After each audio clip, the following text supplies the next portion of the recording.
मन वचन और कर्म बेहद के हो जाते हैं, और बेहद के मन वचन कर्म बेहद के होते हैं तो बेहद का भाग्य बनता है, और बेहद का भाग्य बनता है तो बेहद की सोच होती है। बेहद की सोच के कारण वो आत्मा धीरे धीरे धीरे बेहद की परम शांति का अनुभव करती है। कौन सी?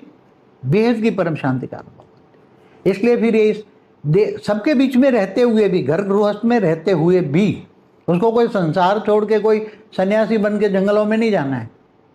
इसलिए गीता में भी बोला है गृहस्थाश्रम सबसे ऊंचा आश्रम है। क्या बोला है? गृहस्थाश्रम सबसे बड़ा ऊंचा आश्रम है। घर गृहस्थ में रहकर सबके बीच में रहते अपने कर्मों को डिलीट करना है। कर्मातीत अवस्था, भावातीत, कर्मातीत, भावातीत, गुणातीत, त्रिगुणातीत, सतो रजो तमो से परे चले जाना है। आत्मा की स्टेज क्या होनी चाहिए? सतो रजो तमो तीनों स्टेज से परे, एकदम बुद्धि निराकारी, बुद्धि निराकारी, अनादि स्वरूप। आत्मा का अनादि स्वरूप क्या है? निराकारी। अनादि माना एकदम, जब आत्मा का क्रिएशन हुआ, आत्मा के पिता ने आत्मा को बनाया तब क्या था? निराकार आत्मा जो है वो अनादि स्वरूप है।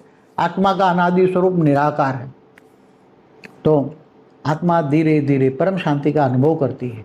और परम शांति, तो परम शांति का हमारा एक बेहद की परम ज्ञान का एक हमारा कोर्स है, हमारी दूसरी एक चैनल है बेहद का मतलब ज्ञान चाहिए, बेहद की परम ज्ञान चाहिए। तो आप परम शांति मोटिवेशन एंड मेडिटेशन की हमारी यूट्यूब चैनल है, उसमें 10 दिन का कोर्स रखा है, जिसमें बापूजी ने बेहद का परम ज्ञान जितना भी दिया है उसको समराइज करके 10 दिन का कोर्स बनाया है। तो जरूर से आप वो करिएगा ताकि आपको बापूजी का नॉलेज और अच्छी तरीके से समझ में है। जी वो समराइज कोर्स है, बहुत बढ़िया ज्ञान दिया है साक्षी बच्ची ने, बहुत बढ़िया ज्ञान दिया है उसमें। तो वो समझोगे तो सारी वीडियो भी समझ में आ जाएगी। बाकी डायरेक्ट वीडियो समझने जाओगे तो समझ में नहीं आएगा, थोड़ा टाइम लगेगा, बार बार रिपीट करके सुनना पड़ेगा। हाँ। थोड़ा चेतना की अवस्था बदलेगी तब वो समझ में आएगा। जी। तो वो परम ज्ञान से, बेहद का परम ज्ञान से आत्मा देखो ज्ञानी बन जाती है। ज्ञानी तो आत्मा, ज्ञान किसको कहते हैं?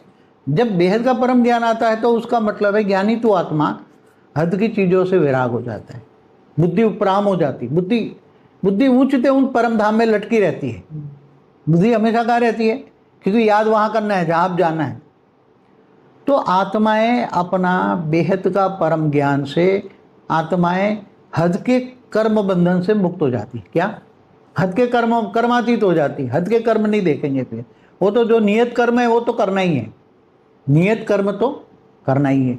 ज्ञान सब्जेक्ट में, ज्ञान सागर में डूबेगी तो ज्ञान सागर में डूबने से ज्ञान के अविनाशी रतन मिलेंगे उसकी उसकी बुद्धि सोने जैसी नहीं, डायमंड जैसी भी नहीं, एकदम रिफाइंड हो जाएगी, पवित्र पवित्र परम परम परम परम बुद्धि हो जाएगी। तो और फिर उसके पास बेहद की कला का जब पावर आएगा, बेहद की आत्माओं को बेहद की कला का पावर चाहिए। उसको 100-200 कला का भी पावर नहीं, मल्टीवर्स का क्रिएटर 100 कला का है। तो अगर तुम महाशिव से भी पावर लोगे तो 10 कला का पावर है। 8 से 12 कला के महाशिव के पास होता है, परम महाशिव के पास 16 से 20 कला का होता है। तो ये बेहद की आत्माएं जो है धरती पर 9 लाख, जो हम जिसकी बात करते हैं 9 लाख पुरुष और 9 लाख प्रकृति, 18 लाख जो बेहद की आत्माएं, 16,000 भी है, 1008 भी है, 108 है, कुछ स्पेशल क्वालिटी की भी है। तो वो आत्माओं को चाहिए बेहद की कला का पावर। उसको 10, 20, 50, 100 कला के पावर से कुछ नहीं होगा। उसको चाहिए अदर पावर। क्या? एकदम पावर का धोत चाहिए, बेहद की कला। तो बेहद की कला का पावर बेहद के परम पिता से ही, माना ऑलमाइटी से मिलेगा। और बुद्धि उसको रिफाइन करके ऊंचते ऊंच परम धाम में जाना पड़ेगा। बुद्धि उसकी रिफाइन होनी चाहिए ज्ञान से। ज्ञान से बुद्धि रिफाइन होती है, एकदम ज्ञान आता है, बुद्धि के अंदर ज्ञान आता है तो बुद्धि के कर्म बेहद के एकदम रिफाइन कर्म हो जाते हैं। और फिर वो धीरे धीरे उसका ओरा बदलता है, कारण शरीर, महाकारण शरीर, परम महाकारण, और धीरे धीरे ये बॉडी वेग से अवेग स्वरूप बन जाती है। तो परम शांति जब महाकाल प्रलय होगा, महाकाल प्रलय की तो बात मैंने पहले बताई है कि जब ये परमाणु बम फटेंगे तो धरती पर तो 1000, अब प्रकृति के 5 तत्व भी तो दुखदायी हो गए हैं ना। आज भी प्रकृति के 5 तत्व इतने इम्बैलेंस हो गए हैं क्योंकि जो प्रकृति किसके हिसाब से काम करती है, लोग जो संकल्प करते हैं, सोचते हैं, इससे वायुमंडल बनता है, वायु तत्व होता है, तो वायु से जल बनता है, जल से पृथ्वी बनती है। तो वायुमंडल खराब हो गया, तमो प्रधान बन गया। पहले सत्युग था, द्वापर कलयुग में सत्यो प्रधान था, वायुमंडल बहुत कम पब्लिक थी ना उसी टाइम, तो सत्व प्रधान वायुमंडल था। सतयुग त्रेता द्वापर कलयुग आते आते इतने लोग आ गए, आज 800 करोड़ हो गए। 100 करोड़ लोग थे आज से 219 साल पहले, 1804 में 100 करोड़ थे, आज 800 करोड़ हो गए। मनुष्य मनुष्य की बात बताओ, सूक्ष्म वतन में तो बहुत बेहद की आत्मा है, बहुत बेहद आत्मा है, गिनती नहीं कर सकते इतनी आत्मा है। तो सभी चाहे साकारी हो चाहे आकारी हो, अंतिम समय में महाकाल प्रलय में चिल्लाएगी क्या? क्योंकि आप देखो, अर्ध प्रलय, प्रलय कल प्रलय, महाकाल प्रलय। महाकाल प्रलय में महाशिव महाकाल बन के अनंत कोटि ब्रह्मांडों को अपने रोम रोम में समा लेता है। वो प्रोसेस को अगर याद करो, महाकाल प्रलय, अनंत कोटि ब्रह्मांडों का महाकाल प्रलय, उसकी प्रोसेस को अगर समझो थोड़ा सा भी, तो उसी टाइम महाशिव महाकाल बन के अनंत कोटि ब्रह्मांडों को रोम रोम में समाता है वो प्रोसेस। तो महाकाल प्रलय में महाकाल अग्नि पैदा होती है क्या? महाकाल प्रलय में निर्गुण निराकार शिव सूर्य में प्रवेश करके काल अग्नि पैदा करते हैं और पूरे ब्रह्मांड को जलाकर भस्म कर देते हैं। महाब्रह्मांड में महाब्रह्मांड, महाकाल प्रलय में महाब्रह्मांड। ऐसी तरह तो गैलेक्सी आकाश गंगा हुई, ऐसी तरह universe, great universe, great great universe, पूरा मल्टीवर्स भी पहले बदल चुका है, 2 बार विसर्जन हो गए, तीसरी बार सर्जन हुआ है। तो ऐसी तरह 100 कला से भी ऊपर ब्रह्मांड है, 21 पेटी माना 2100 कला का ब्रह्मांड भी विसर्जन होके विसर्जन हुआ है। तो ये सब प्रोसेस हमेशा जब गड़बड़ होती है, जो क्रिएटर होता है, रचयिता होता है, आत्माओं का रचयिता होता है, उसके पास पावर कम हो जाती है। तब ये बीच में क्वेश्चन पूछना बहुत जरूरी है, क्या परम शांति से महाकाल प्रलय रुक सकता है? हाँ, जरूर रुक सकता है।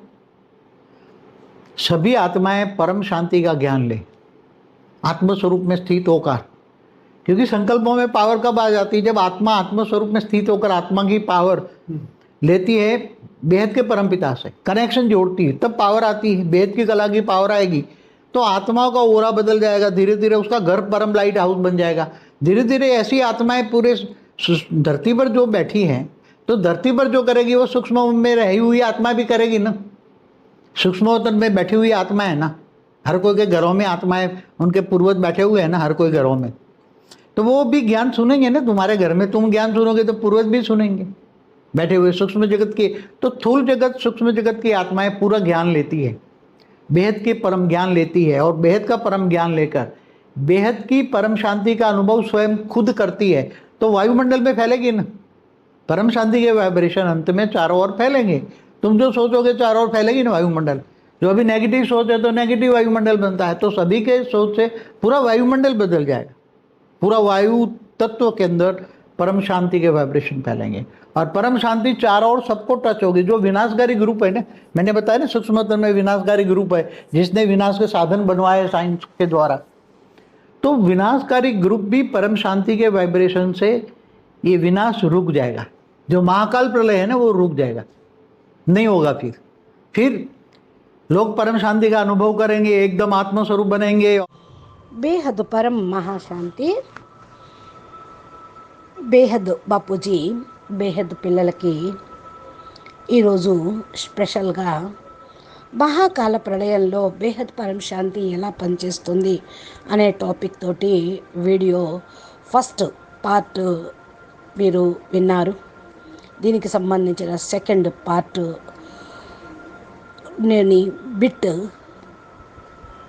ఇప్పటి వరకు మీరు హిందీలో విన్నారు, దీనికి తెలుగు అనువాదం. మహాకాల ప్రళయంలో బేహద్ పరం శాంతి ఎలా లభిస్తుందన్న సనాతన సత్యాన్ని ఈరోజు మీరు తెలుసుకోవాల్సిందే. అనంతభాయ్ బాపూజీని అడుగుతూ ఉన్నారు. దాని ప్రశ్నకు సమాధానము బాపూజీ అంటున్నారు, మనస వాచ కర్మణ ఎవరైతే బేహద్లోకి వెళ్తూ ఉంటారో వారి యొక్క మనసు, వాక్కు, కర్మ ఎప్పుడూ కూడా అనంత బేహద్దుగా ఉంటూనే ఉంటుంది. బేహద్దు భాగ్యం కూడా తయారు చేసుకుంటూ ఉంటారు. బేహద్దు భాగ్యం తయారైతే వారి యొక్క ఆలోచనలు బేహద్దులోనే ఉంటూ ఉంటాయి. బేహద్దు అనగానే ఇక్కడ అన్లిమిటెడ్ అంటే వాళ్ళు ఎప్పుడూ హద్దులో కానీ స్థూలంగా కానీ ఆలోచించరు. వాళ్ళ యొక్క ఆలోచన బేహద్దులో ఉంటూ ఉంటుంది. బేహద్దు ఆలోచన ఉన్న కారణం వల్ల ఆత్మ నెమ్మదిగా వారి యొక్క పరం శాంతిని అనుభూతి పొందుతూ, అది కూడా బేహద్దు పరం శాంతిని అనుభవం పొందుతూ ఉంటారు. ఇది ఎలాంటి బేహద్దు పరం శాంతి అంటే, ఇది అందరి మధ్యన ఉంటూ కూడా, అంటే గృహస్థంలో ఉంటూ కూడా వారు శరీరం వదిలేసి కూడా పూర్తిగా పరం శాంతి, దేహాభిమానాన్ని వదిలేసి పరం శాంతిని పొందుతారు. అంతేగాని ప్రపంచాన్ని వదిలేసి సన్యాసులుగా అయ్యి అడవుల్లో కూర్చొని పరం శాంతి, బేహద్దు పరం శాంతి అంటాం కాదు. ఈ విషయం గీతలో కూడా చెప్పారు. గృహస్థ ఆశ్రమము అన్నిటికంటే ఉన్నతమైనటువంటి ఆశ్రమము అని. ఇంకేం చెప్పాలి? గృహస్థాశ్రమము గొప్పది గనక మరి అందరి మధ్యన ఉంటూ తమ యొక్క కర్మల యొక్క వికర్మలను డిలీట్ చేసుకుంటూ ఉండాలి. దీన్నే కర్మాతీత స్థితి అంటారు.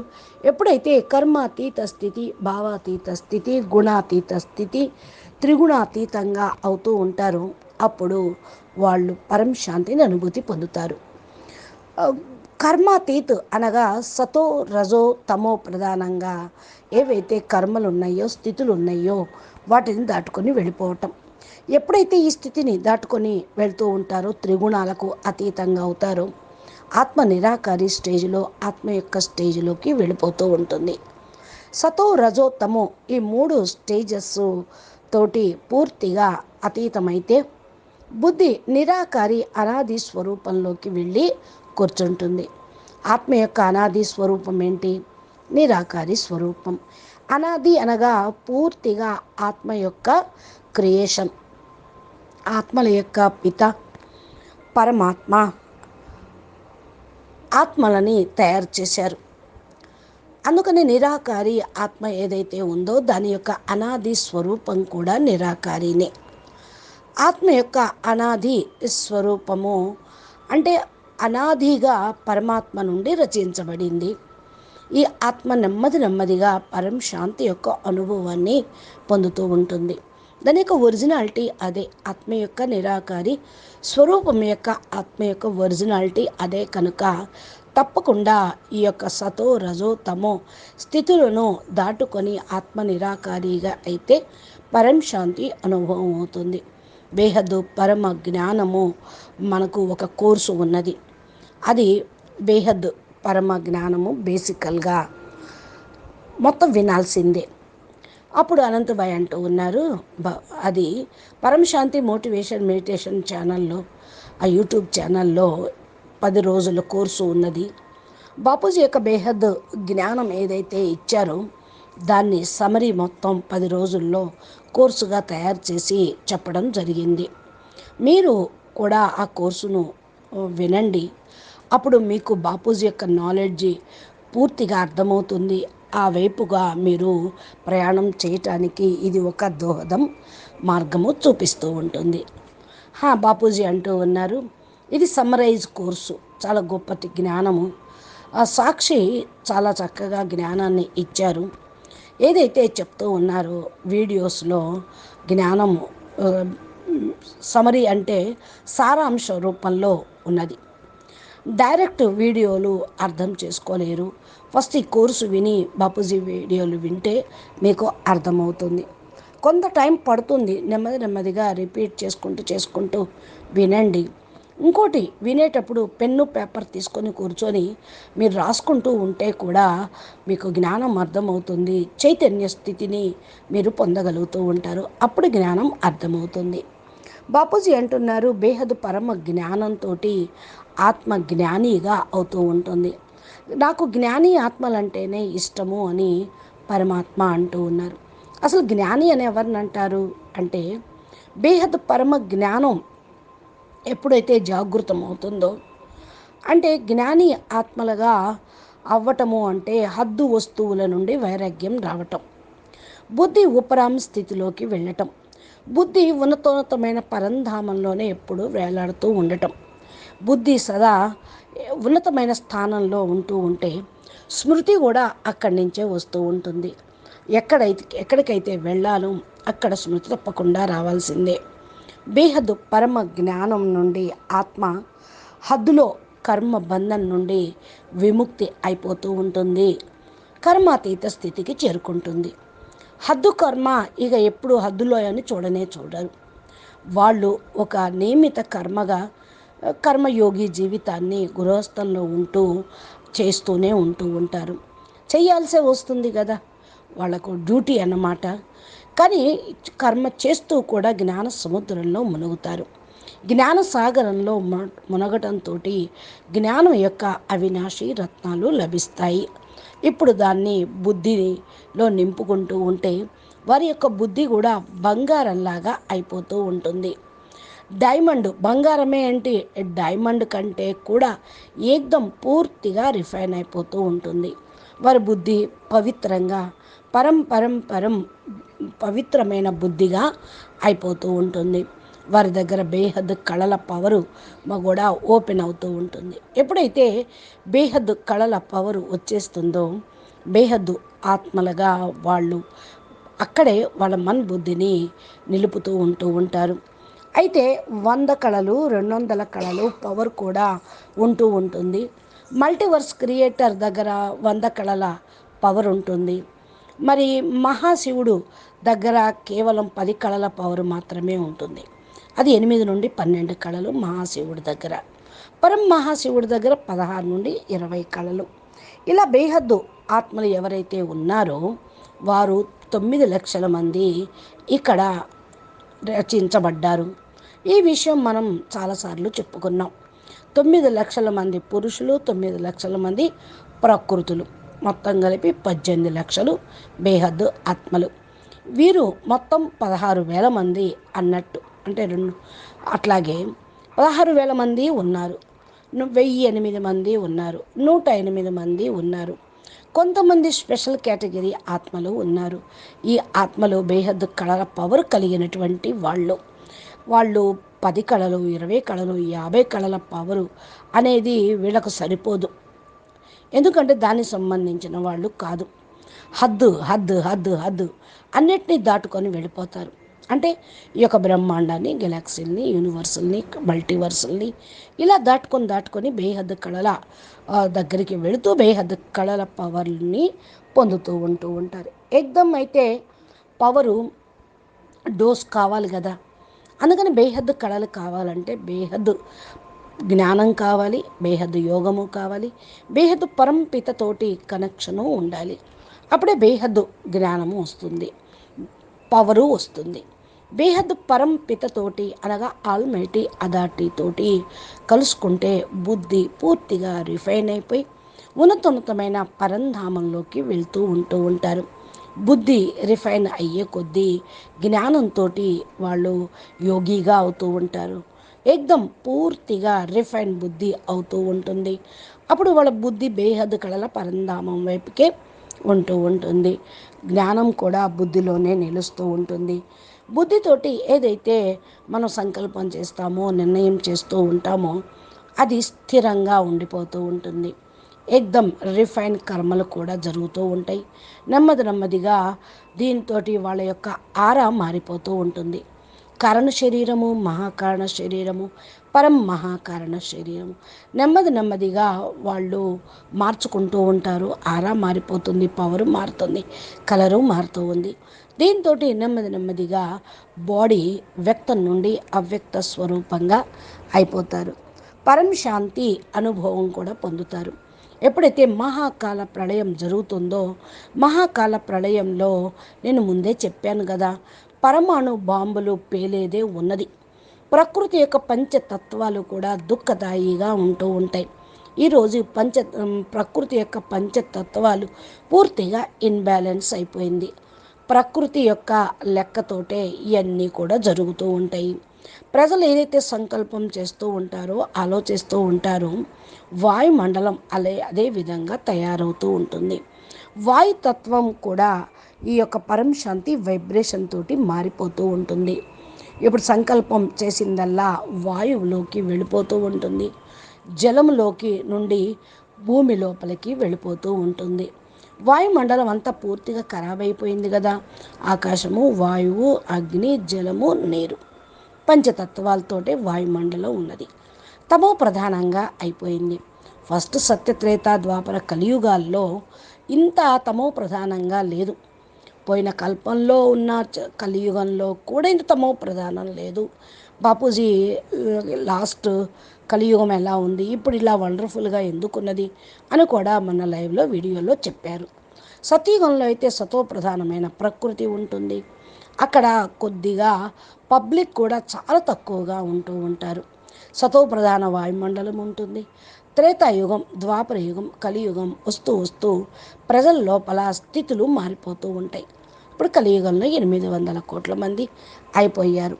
అసలు 100 కోట్ల నుండి 800 కోట్లు ఎలా పెరిగారు? 219 సంవత్సరాల పూర్వం 1804లో 100 కోట్ల మందే ఉన్నారు. ఈనాటికి 800 కోట్ల మంది అయిపోయారు. ఇక మానవుల విషయం నేను చెప్తూ ఉన్నాను. సూక్ష్మ జగత్తులో అయితే అనంత ఆత్మలు ఉన్నారు. అన్లిమిటెడ్ చాలా ఆత్మలు అయిపోయారు, లెక్క కూడా పెట్టలేము. అందుకనే వాళ్ళందరూ కూడా బేహదే ఆత్మలు అనాలి. ఎంతమంది ఆత్మలు ఎలా ఉన్నారు అంటే అకరీ రూపంలో ఉన్నారు. అయితే ఏదైతే బేహద్ ఆత్మలు అని అంటూ ఉన్నామో వాళ్ళు కొందరు సాకారిగా ఉన్నారు, కొందరు ఆకారిగా ఉన్నారు. అంతిమ సమయంలో మహాకాల ప్రళయంలో మొత్తుకుంటూ ఉండేది వాళ్ళే. ఇప్పుడు జ్ఞానం విని జాగృతం కాకపోతే మొత్తుకుంటూ ఉంటారు. ఇప్పుడు చూడండి, అర్ధ ప్రళయము, కల్ప ప్రళయము, మహాకల్ప ప్రళయము, మహాకాల ప్రళయము, ఇవన్నీ కూడా ఎప్పుడు భూమి మీద ఈ బ్రహ్మాండంలో జరుగుతూనే ఉన్నాయి. ఇప్పుడు జరగబోయే 3వ ప్రపంచ యుద్ధం అంటేనే మహాకాల ప్రళయంతో సమానము. మహాకాల ప్రళయము అంటే మహాశివుడు మహాకాలుడయ్యి మహాకాలాగ్నిని వర్షింపజేస్తే దాని లోపల అనంత కోటి బ్రహ్మాండాలు మరి పూర్తిగా లయమైపోతాయి. ఈ అనంత కోటి బ్రహ్మాండాలని మహాశివుడు తన రోమంలో ఎముడు చేసుకుంటూ ఉంటారు. ఈ ప్రాసెస్ అనేది బాగా జ్ఞాపకం ఉంచుకోండి. మహాకాల ప్రళయంలో అనంత కోటి బ్రహ్మాండాలు మహాకాలుడి యొక్క అగ్నిలో సమాప్తం అయిపోతాయి. ఇక కొద్ది కాలమే ఆ టైంలో మహాశివుడు మహాకాలుడుగా అయ్యి మరి అనంతకోటి బ్రహ్మాండాలను మరి తన లోపలికి ముడుచుకునే కాలమానం వచ్చేసింది. మహాకాల ప్రళయంలో మహాకాలాగ్నే పుడుతూ ఉంటుంది. మహాకాల ప్రళయంలో నిర్గుణ ఆత్మలు మహాశివ్ సూర్యుడులో ప్రవేశించి మహాకాల అగ్నిని పుట్టిస్తాడు, ఉత్పన్నం చేస్తాడు. పూర్తి బ్రహ్మాండాలన్నీ తగలబడి భస్మం అయిపోతాయి. మహాకాల ప్రళయంలో మహాబ్రహ్మాండాలు ఈ విధంగానే అనేక మరి ఆకాశ గంగల్లోనూ జరుగుతూ ఉంటాయి. ఒక్కొక్క ఆకాశ గంగ గెలాక్సీలో అనంత బ్రహ్మాండాలు ఉన్నాయి కదా. ఈ విధంగా యూనివర్స్లోనూ జరుగుతూ ఉందనుకోండి, అప్పుడు అనంత కోటి గెలాక్సీలు ఖతమైపోతాయి. గ్రేట్ యూనివర్స్లో జరిగితే యూనివర్సులన్నీ కూడా ఖతమవుతాయి. గ్రేట్ యూనివర్సులో జరిగితే గ్రేట్ యూనివర్స్ అన్నీ ఖతమవుతాయి పూర్తిగా. ఇంకా పైకి వెళ్ళే కొద్దీ గ్రేట్ G17 వరకు ఈ విధంగా జరిగితే మరి మల్టీవర్సు పూర్తిగా మారిపోతూ ఉంది. మారకేమవుతుంది, మొత్తం విలీనం విసర్జన జరుగుతుంది కదా. ఇప్పటికే 100 కళల బ్రహ్మాండం 2 సార్లు విసర్జన అయిపోయి 3వసారి రచించబడి ఉన్నది. ఈ విధంగా 100 కళల నుండి ఇంకా పైన బ్రహ్మాండాల్లోకి వెళ్ళి చూసినట్టయితే 21 వంశావళి కళ బ్రహ్మాండంలో విసర్జన అవుతుంది, సర్జన అవుతుంది, రచన, విసర్జన, తయారు చేయటం, విలీనం చేయటం. ఈ ప్రాసెస్ ఎప్పుడు జరుగుతూనే ఉంటుంది. ఏదన్నా గడబిడ జరిగితే క్రియేటర్ కనిపిస్తుంది రచయితకు, ఇంకా పూర్తిగా తమ లోపలికి ఇముడు చేసుకోవాలి అనుకుంటూ ఉంటారు. వారి దగ్గర పవర్ తక్కువైతే వాళ్ళ రచన ద్వారానే వాళ్ళు పవర్ని నింపుకుంటూ ఉంటారు అని అంటున్నారు బాపూజీ. దీనికి సంబంధించినటువంటి ప్రశ్న అనంతుబాయి అడుగుతున్నారు ఇంకోటి. దానికి బాపూజీ ఏం సమాధానం చెప్తారో నెక్స్ట్ వీడియోలో విందాము. మీరు మా ఛానల్ని సబ్స్క్రైబ్ చేసి గంట సింబల్ని ప్రెస్ చేస్తే ఆ రోజు బాపూజీ అప్లోడ్ చేసేటువంటి వీడియోలు మీ మొబైల్కి నోటిఫికేషన్ రూపంలో వస్తాయి. మిస్ కావద్దు. చాలా భవిష్యవాణి, జరగబోయేటువంటి డ్రామా యొక్క రహస్యాలు ఇవన్నీ, ఆ సనాతన సత్యము జరగబోయేది ఏంటో మీరు తెలుసుకోవాలి అంటే తప్పకుండా ఇలాంటి వీడియోలని చూడాలి. మీకు నచ్చితే లైక్ చేయండి, కామెంట్ పెట్టండి, ఇతరులకు కూడా పంపాలంటే వీడియోలను షేర్ చేయండి. పరం శాంతి. నమస్తే.